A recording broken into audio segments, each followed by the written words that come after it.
right, welcome to the Athlete's Edge. This is episode 4, powered by PVL. Find us on social at Pure Vita Labs and shop online at pvl.com. This episode brought to you by Game Aid, keeping you in the game. And today we're taking a deep dive into the world of lacrosse with someone obviously who's very close to the brand.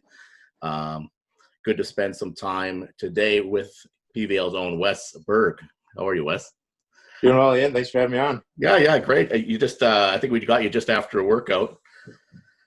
Yep, that's right. Trying to stay in shape here, make sure my cardio is still up for this PVL tournament coming. So I've been fortunate to my parents let me turn the garage into a kind of a quarantine gym. I was living down in San Diego and things are crazy down there. So come back here for a bit and it's been good. So I've been able to stay in shape and not a lot of cardio machines in here though, so I gotta work on that before the. Yeah, it's interesting, how much this is. I mean, it's interrupted everyone's routine, obviously, but at the pro sports level, and obviously, you're used to having a schedule. I'm sure that it's nuts, and now how has it really interrupted your regular schedule? When did you find out sort of what was happening with the league, and was it touch and go? Where did you start off? Sort of mid-March when we all found out, oh my gosh, we're in this pandemic. Yeah, getting to have sports. Yeah, it was pretty crazy because we were actually probably the very first sports team that was affected by it. So we were supposed to have a game at Miramar. If you've ever seen the movie Top Gun, oh yeah, we were going to do kind of beautiful. It was going to be an amazing event, right? We were going to do the first ever outdoor game. It was going to be on this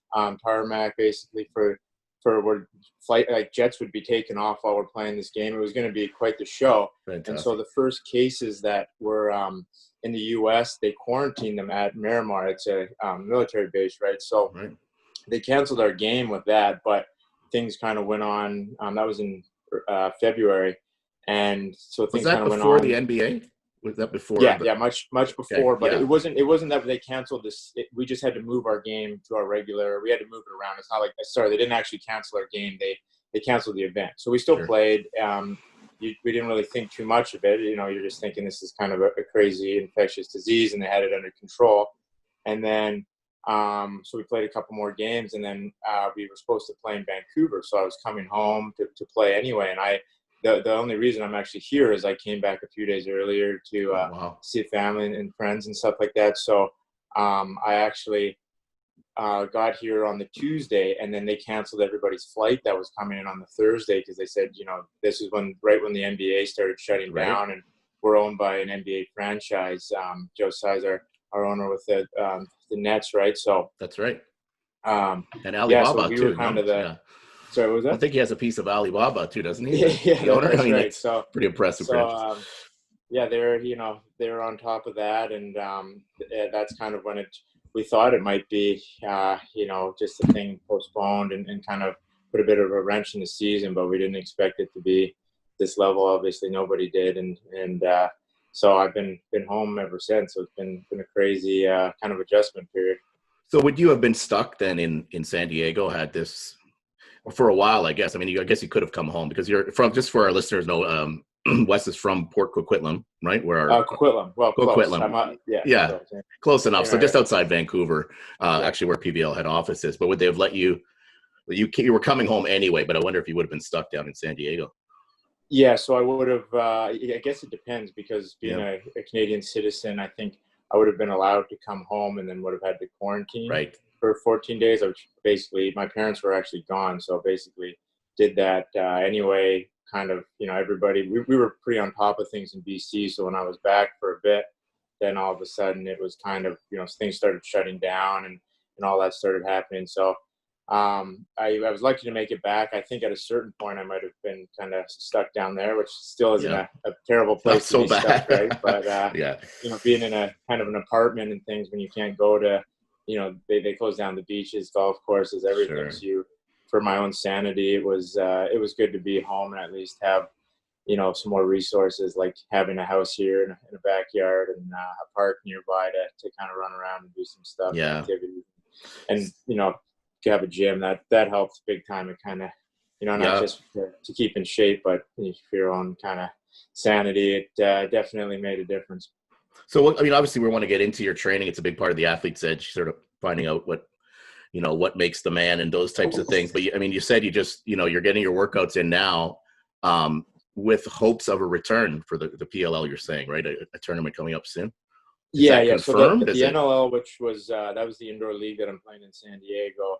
That that the season was canceled with that. We're not going to have playoffs. It's just It's a wash, which is a huge bummer.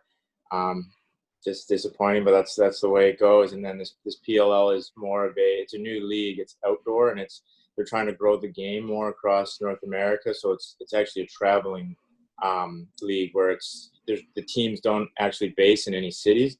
They all play in the same event. So the team I play for, they're called the Water Dogs. They're not actually, it's not San Diego, it's not New York, Denver, anything like that. We just play. There'll be 3 or 4 games on a weekend, and then you play in places like Connecticut, Portland, all over the U.S. Played one in Hamilton last year when I was on the Redwoods. So the good news with that is it's much easier, considering the fan base is kind of all over. It's not like you have to fulfill any duties at a stadium or anything like that. So I think we're doing it in Utah, where Salt Lake City, where the 2002 Olympics were, and it's going to be kind of a world championship format in lacrosse where you play round robin and then it's elimination playoffs. So it should be very interesting. Yeah, it sounds like a good effort to grow the game, sort of traveling around, gives lots of exposure, those types of things. So I'm going to kind of go through, when we go back, and our head of marketing, Ryan Keller, obviously a friend of yours, and likely how you kind of got involved with the brand. But, you go over your bio here in a relatively short amount of time. And really, it's pretty amazing here. You won at all levels. And I'll just sort of run down, because I think anybody at any level, regardless of lacrosse or not, would be sort of fascinated by this. But we can dig into some of this individually. But 2009 midget provincial MVP, Team British Columbia national MVP, 2010 Minto Cup winner, 2012 Team Canada silver medal in Finland, which must have been an amazing experience. 2014 men's gold for Team Canada, a rookie of the year in the University of Denver at NCAA championships. For anybody that just want to see some of Wes's clutches goals, there's some pretty cool footage there on YouTube. 2016 NLL championship with the Denver Outlaws. 2018 in Israel for Team Canada. 2019 Calgary Roughnecks, and then on to San Diego with the Seals. That's a pretty crazy list when you think back. Is there certain things that stand out in that journey along the way? You got so many things to talk about, individual games and accolades, but what sort of stands out when you hear that resume of what you've accomplished?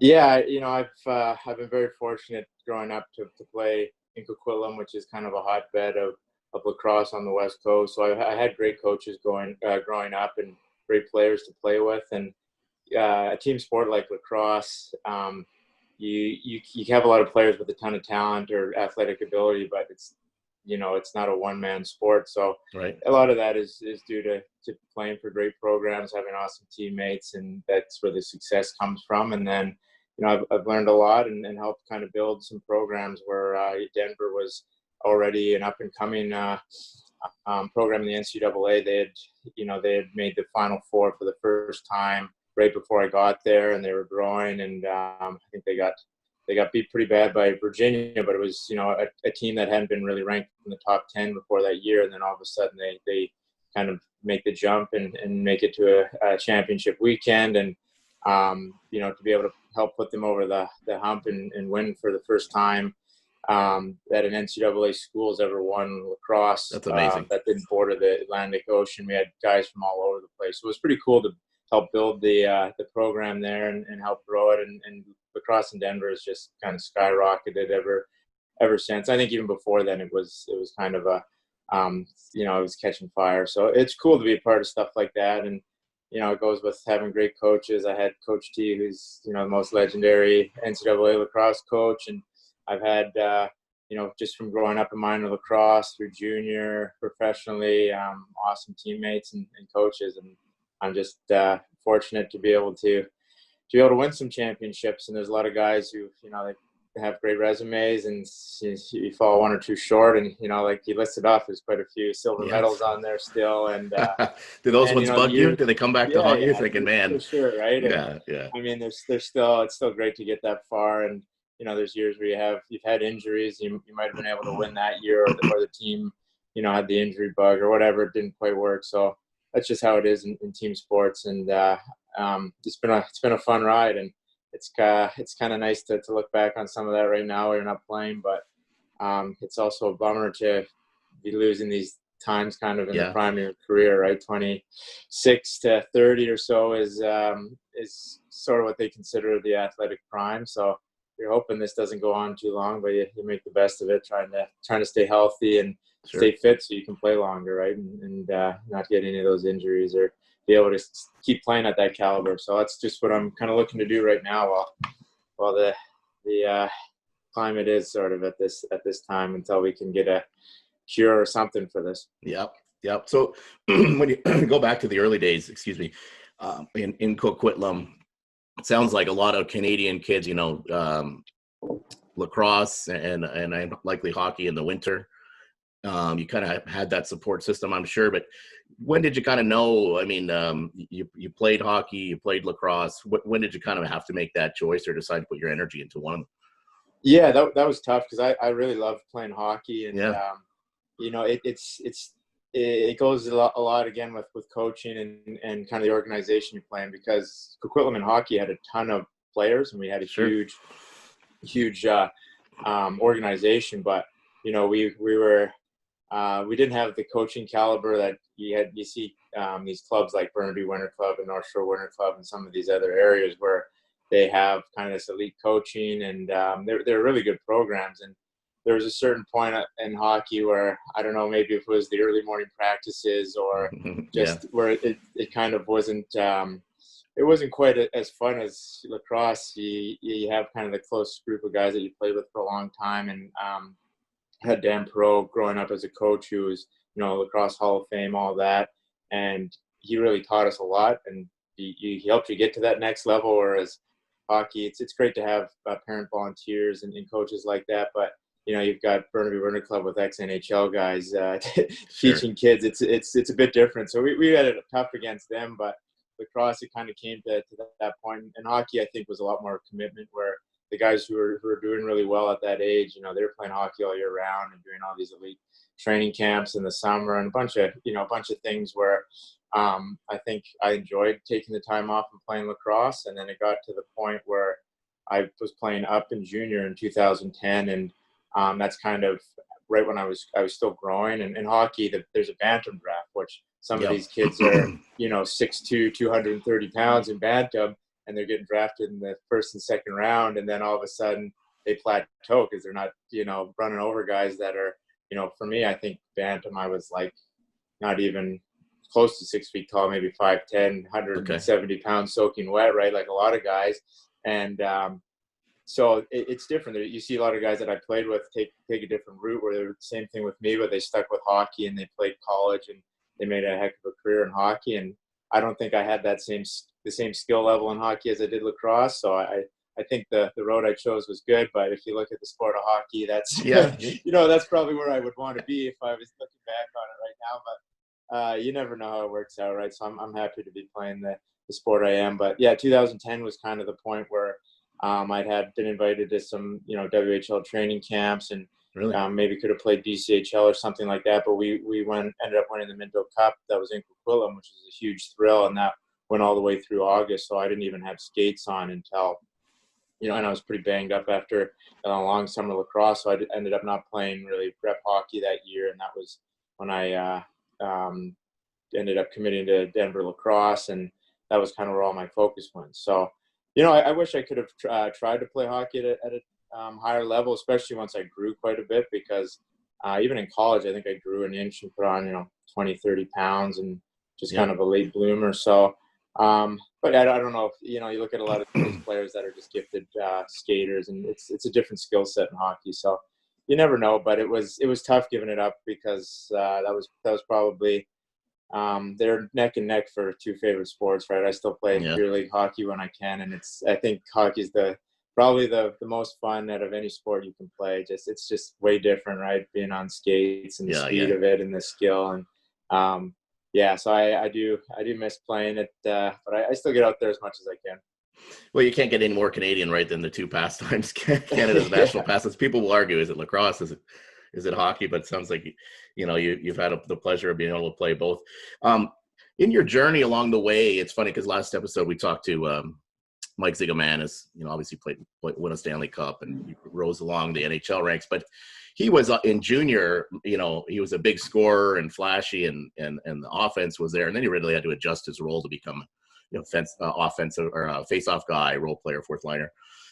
You've always been a scorer, offensive. As you rose, through Bantam into NCAA, and as the skill levels increase, have you always been able to just sort of be that same guy? Is there a time where you're like, man, I got to adjust? Like, you talk about your just development as an athlete and going through the levels. Did you know, there was a time when, hey, I got to change some things up?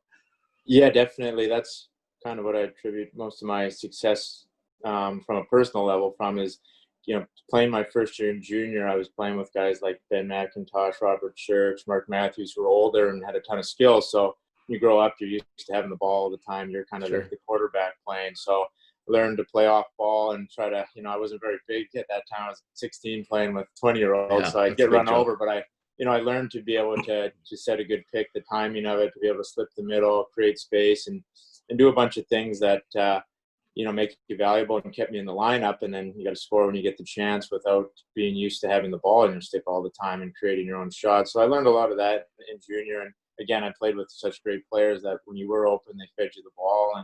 And that was a huge part of why I did well. I had such great teammates and they helped teach you things. So I learned to adapt that way. And then when I went to college, actually, I hadn't really played much field lacrosse at all. Like we played a bit, but it was in Canada, it's still growing a ton and box is our game. And so a lot of times we were playing box lacrosse basically on a field. And I didn't really understand most of the systems or, field lacrosse I consider more like soccer and even football in terms of the structure and the plays, whereas box is like hockey. It's a lot more flow to it, and it's kind of, it's not as much set plays. So I didn't really understand too much of it, but I learned how to play. I knew how to play defense because you play both in indoor growing up. And so I actually, when I got there, I was playing kind of defensive midi or just a little bit of two-way midi, but I didn't go there as a starting attackman or starting, offensive midi. And I would just, I played with Mark Matthews in junior, and he was there at Denver and helped me out a bunch, but he would just tell me not to go off the field. So the coaches would be screaming at me to come off the field, and I'd fake go to the bench and run to the net, and he'd throw me the ball, and I'd usually fake out one of their guys and get a couple empty netters. So my first game, I had, a bunch of goals and some assists playing D midi. And then eventually they had to play me at the role that I wanted to play. And there you go.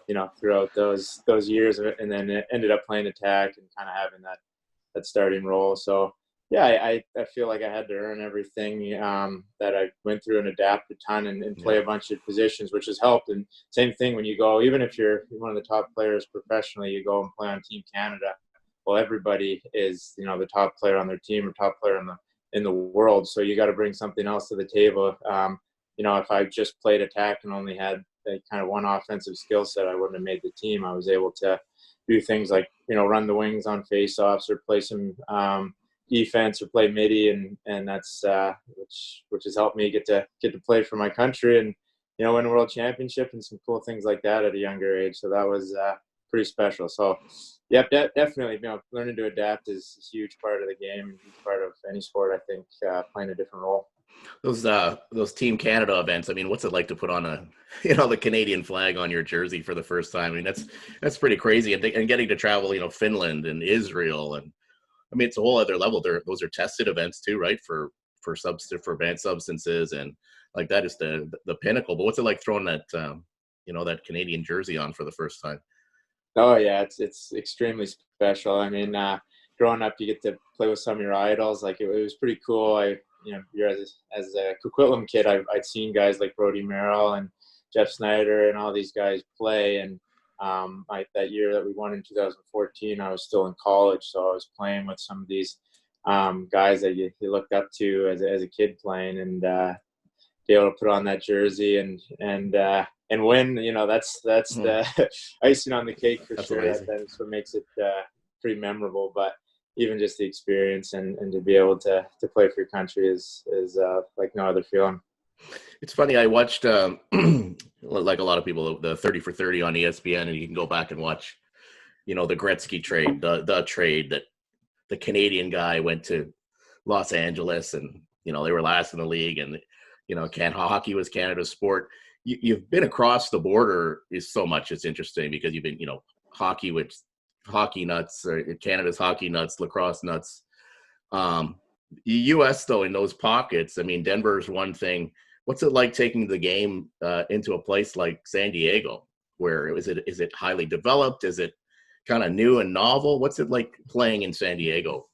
Yeah, it's pretty interesting because it is still a growing market, and San Diego is big in football and soccer in that area, and actually the field lacrosse is getting really big there, but box is pretty green, so there's not a lot of indoor programs. There's not a lot of indoor lacrosse that's been seen. So we're still kind of growing the market there, but we have a ton of kids now that are starting to play in our both do our SEALs clinics, but we're starting a junior SEALs box program, and it's going to be traveling and do some of the stuff that Matt Brown with Denver Elite, and he coached at Denver University while I was there, and in Team Canada as well. So I know him pretty well, and they have a program that we're going to do something similar like that, and probably play those guys and do these U.S. box lacrosse nationals, and I think that'll help grow it a lot, and trying to bring some fans in and grow the game. So it's pretty interesting, and it's special to be a part of, but I think there's definitely some work to do. San Diego is a tough city because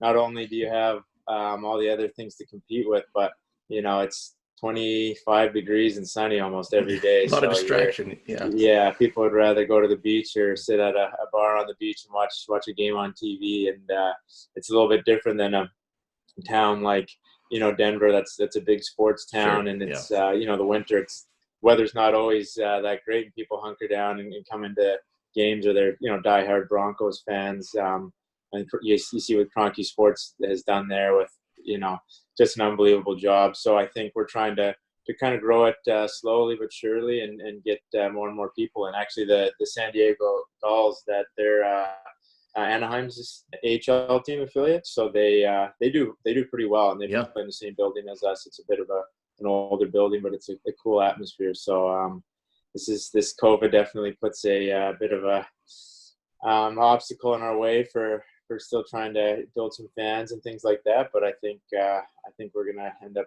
building this to be a really professional kind of organization and get lots of fans in. So it's cool to be part of. That's great. You talked about longevity and injury, and geez, I think I just watched the highlights of the Raptors and Kevin Durant blowing his Achilles tendon. Now this is something that's pretty close to you, and I can't think. Being a bit of an athlete, I was a younger guy myself, but the Achilles is a tough injury. So, talk about how that happened and rehabbing, and how long, literally, how long does it take to come back and feel fully strong, in a sport so demanding physically as lacrosse?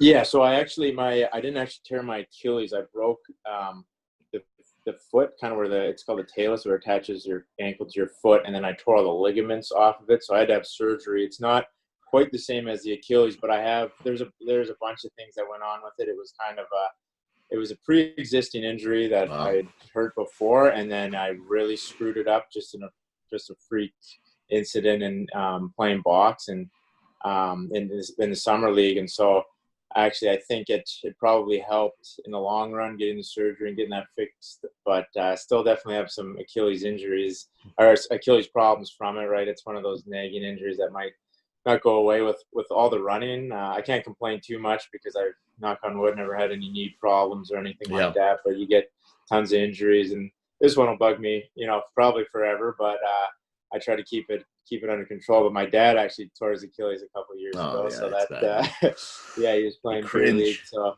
that's definitely a worry of mine, right? You try to do as much as you can for mobility and injury prevention in your workouts, and pretty time consuming. Yeah. trying Oh man. to stay flexible and have that mobility, right? And I'm not a very naturally flexible person. I'm pretty stiff, so it's kind of an ongoing battle with me. But you talk to guys like Brody Merrill, who's a legend of the game and been able to play at such a high level for a long time, and at the position that he does, where it's all, running around and I learn a lot from a guy like that and some other people. So you take notes and you kind of figure out what works best for your kind of body type and how to stay off the off the shelf for a while, right? Yeah. You want to play as long as you can and play healthy. So yeah. You talk about working with kids, and we've done other interviews here where it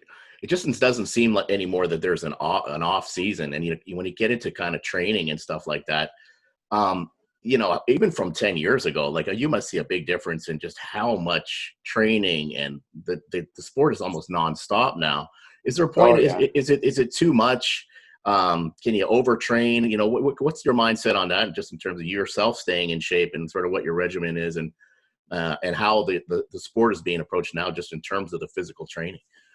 Yeah, it becomes a lot because it really is all year round, right? Especially the crazy thing about lacrosse is it's kind of two sports with the field and the box aspect, and they intertwine a little bit, right? And then not only that, but working in San Diego, you're coaching all the time and you're running camps and clinics, and I help out with Tyler Pace's program. PVL is a sponsor of them as well, and Sure.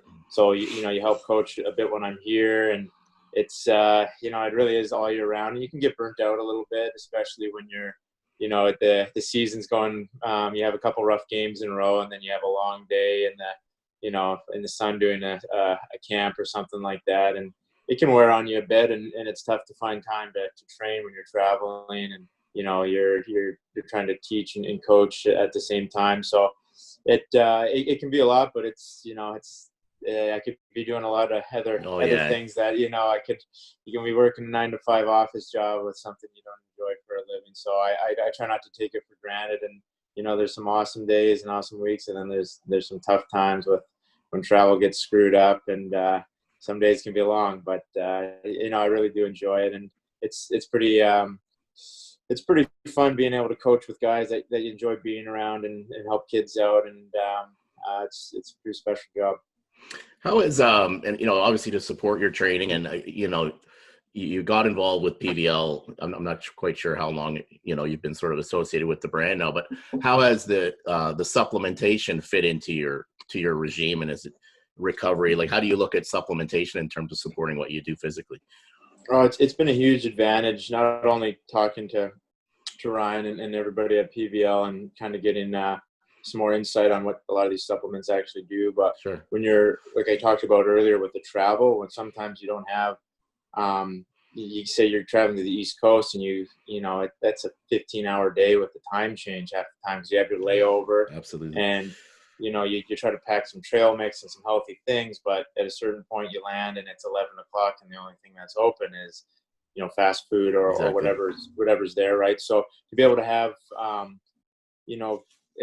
not only with the North Coast side of it, but be able to have game aid where you don't have to chug 20 bottles of water on the plane, because you're playing the next day. You have something where you can fall asleep and you don't have to get up every hour or so to pee because you had so much water, right? The game aid helps a ton and keeps you hydrated, and it's got a lot of those vitamins and minerals in it that if you're not getting the diet that you normally would being at home and being able to cook your own food, it helps replace that. So it's a huge advantage. And then being able to have all the from a training aspect, being able to have the creatine and the protein that helps you kind of you recover faster and build muscle and things like that. It's definitely a big advantage, and the total reload and things that can help you recover when sometimes you're playing 3 or 4 days in a row and travel on top of that, right? So it can be a lot, and it definitely helps being able to kind of repair that muscle tissue and get rehydrated when you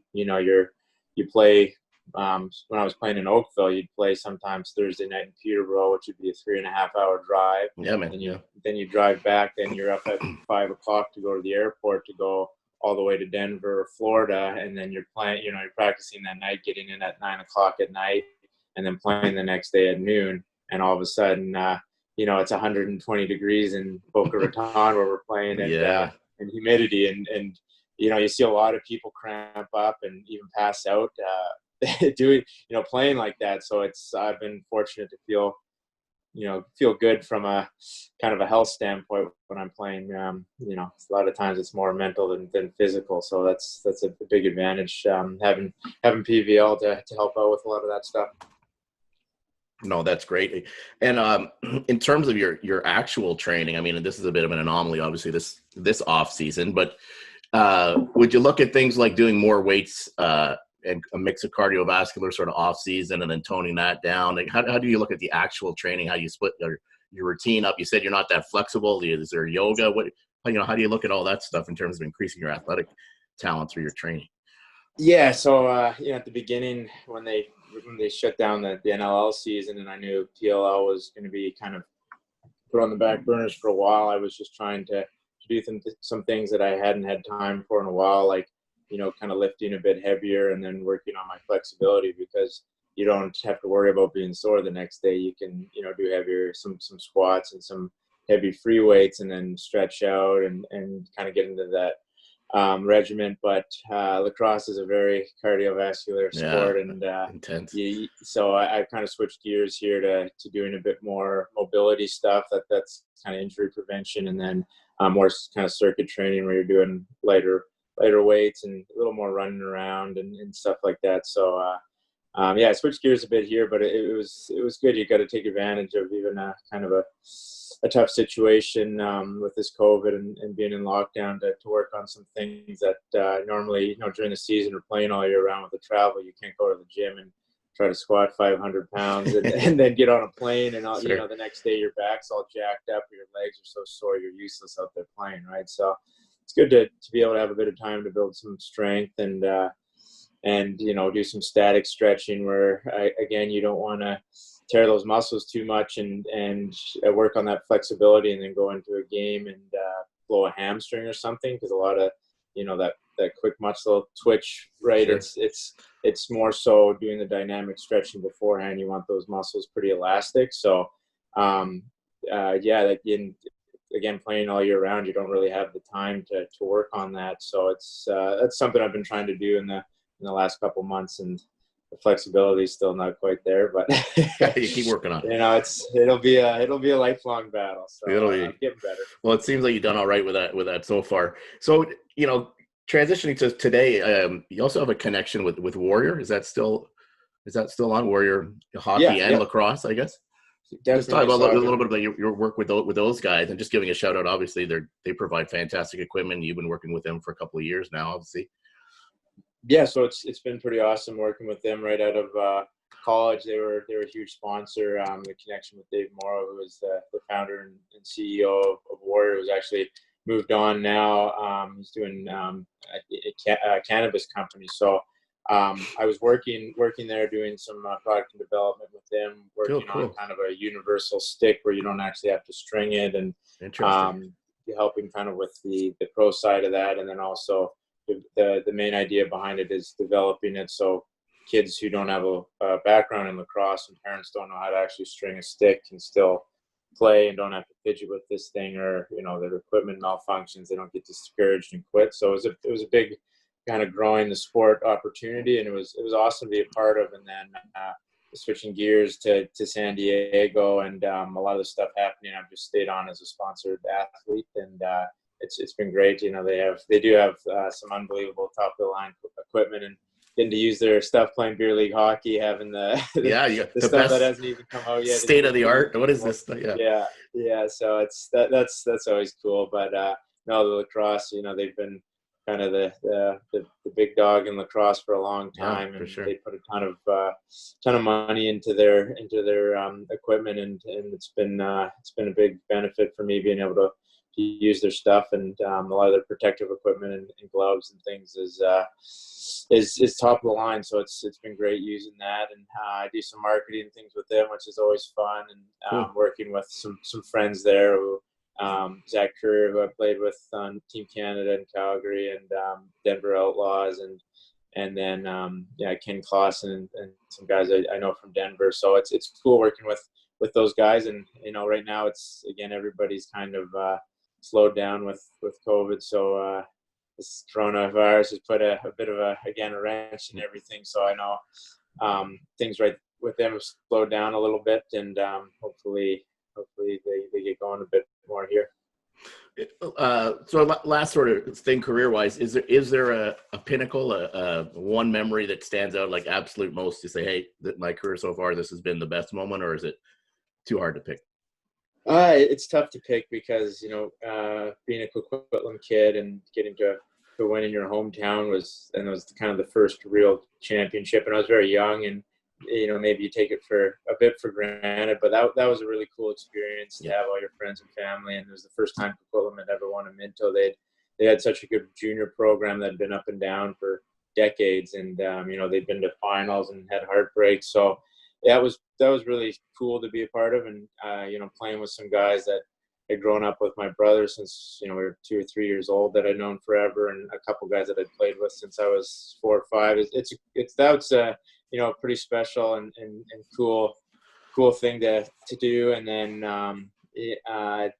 the World Championships, that was a big upset. I think everybody was expecting the U.S. to win. That's sure. The field lacrosse is their sport, as we specialize in the box, and it was in Denver, which was going to school at the time. And that was another, probably it's just a different kind of feeling, I think, but it's always cool. And then I think the highest level of lacrosse in terms of exposure is the NCAA college lacrosse, is kind of what gets the most media and kind of coverage, right? So winning that and being Denver's first ever championship, and that was probably one of the coolest. So I don't know, those are probably the big three, but each one of them is a bit different. And then fortunate enough to win a couple with in the MLL with Denver and stay there has been cool. So it makes it pretty special. And there's been a lot of ones where we've been close and the heartbreak behind it, right? So yep. That's just part of sports, and when you do win, it's a great feeling. So yeah, I don't know. I guess I can't pinpoint one because they're all a little bit different. And that's the interesting thing about lacrosse is, in hockey, they have the Stanley Cup, that's the pinnacle of hockey. I see the Bobby Orr picture behind you of the game winner. And, sure. That as a kid, anybody in Canada, that's kind of what you dream of growing up. Lacrosse is a little bit weird in the aspect that the Mann Cup is probably considered the Stanley Cup, but the WLA and MLS and the CLA, it's very small compared to NCAA, and it's different. And then there's an NLL championship, there's MLL, now this PLL's come out, and the Minto Cup in junior, that's more like the Memorial Cup. So it's lacrosse is kind of an interesting sport like that. There's no Olympics yet, which would be I think the peak of it. I know they're trying to implement, it's almost going to be a different form of lacrosse, like a hybrid of field and box. Interesting. And so hopefully there's an opportunity to play in that before I'm done, but you never know, and that'd be awesome. But no, it's been a good ride so far to be able to win some championships and do it with a lot of good teammates and programs. Well, Wes, it's an amazing resume, and I'm glad we got you just sort of before maybe things start up again, and we can't wait to see you back out there. We really appreciate your partnership with PVL as well. You've been a great ambassador. And before I let you go, I'm going to give you one last little quick segment here we've added called Rapid Fire. It's just sort of to get your quick opinion on one thing or the other. I'm going to go down the list, and you pick which one and let us know. All right? Sounds Here good. we go. Jordan or LeBron? Jordan. Cats or dogs? Dogs. Beer or wine? Beer. NFL or Major League Baseball? NFL. Salty or sweet? Sweet. Hot dogs or hamburgers? Hamburgers. Is a hot dog a sandwich? It's the ongoing debate. I've heard a hot dog is a taco sandwich. They're all the same. I don't know. I think no. A sandwich is a sandwich. Hot dog is a different beast. PlayStation or Xbox? Xbox. Pizza or sushi? Ooh, that's a tough one. I'll go Really? pizza. Wow. Yeah. Okay. Oh, being from BC, we have some of the best sushi. I know. And living in San Diego too. With a lot of the Japanese influence here, you have some unbelievable sushi restaurants. If I was in Denver, actually sushi in Toronto is pretty good when I was living in there. But it's Vancouver, I think, has some of the best sushi in the world. Well, thanks, Wes. This has been great, catching up with you. We'll talk to you again down the road. And until next time, everybody be safe and keep well from your friends at PVL. Thanks very much. Right on. Thanks, Ian. Thanks for having me on. You bet.